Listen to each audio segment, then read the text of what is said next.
तथागत यह भी कहते थे कि सबसे पहले व्यक्ति को खुद की पहचान करनी चाहिए। दूसरों की बजाय व्यक्ति खुद के बारे में ज़्यादा जानता है। उनका मत था कि बुराई से घृणा करो, बुरे व्यक्ति से नहीं। एक बार की बात है, किसी गांव के पास बहती नदी के किनारे बुद्ध बैठे थे। किनारे पर पत्थरों की भरमार थी, पर छोटी सी वह नदी अपनी तरल धारा के कारण आगे बढ़ती ही जा रही थी। बुद्ध ने विचार किया कि यह छोटी सी नदी अपनी तरलता के कारण कितनों की प्यास बुझाती है, लेकिन भारी भरकम पत्थर एक ही स्थान पर पड़े रहते हैं और दूसरों के मार्ग में बाधक बनते रहते हैं।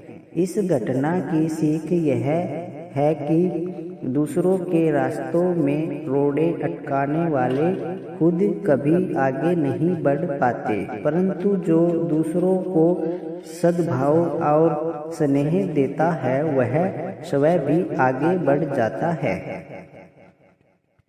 बुद्ध ऐसे ही विचारों में मगन थे। तभी उन्होंने ग्रामीणों की एक भीड़ को अपनी ओर आते देखा।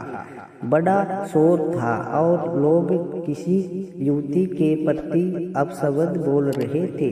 तथागत ने देखा कि लोग एक युवती को घसीटकर ला रहे थे और उसको गाली भी दे रहे थे। भीड़ के नजदीक आने पर बुद्ध ने लोगों से युवती को पीटने और अपशब्द बोलने का कारण पूछा। लोगों ने कहा कि यह संतरी अविचारी है और हमारे समाज का नियम है कि यदि अविचारी संतरी पकड़ी जाए तो उसे पत्थरों से कुचलकर मार डालना चाहिए। तथागत ने युवती की ओर देखा और कहा, जो तुम चाहते हो वही करो, पर मेरी एक शर्त है कि पत्थर मारने का अधिकार वही है जिसने कभी अविचार ना किया हो और ना ही उसके मन में ऐसे विचार कभी आए हो। इतना कहकर तथागत शांत हो गया। चारों ओर मौन था। कुछ समय बाद लोगों की भीड़ मन में पश्चाताप का भाव लिए हुए वहां से विदा हो गई।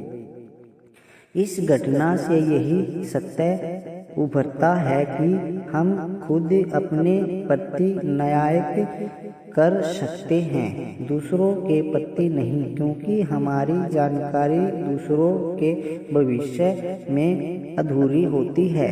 यदि हम किसी के प्रति न्याय करना चाहे तो उसे ऐसा प्यार और स्नेह मिलना चाहिए कि खुद ही अपने दोषों को स्वीकार कर ले और उन्हें पुनः न दोहराने का व्रत ले। भगवान बुद्ध की इस प्रेरक कहानी को मैंने बचपन में सुना था, इसलिए आज इसे मैंने आप लोगों के साथ शेयर किया है। आशा करता हूँ कि आपको यह कहानी पसंद आई होगी।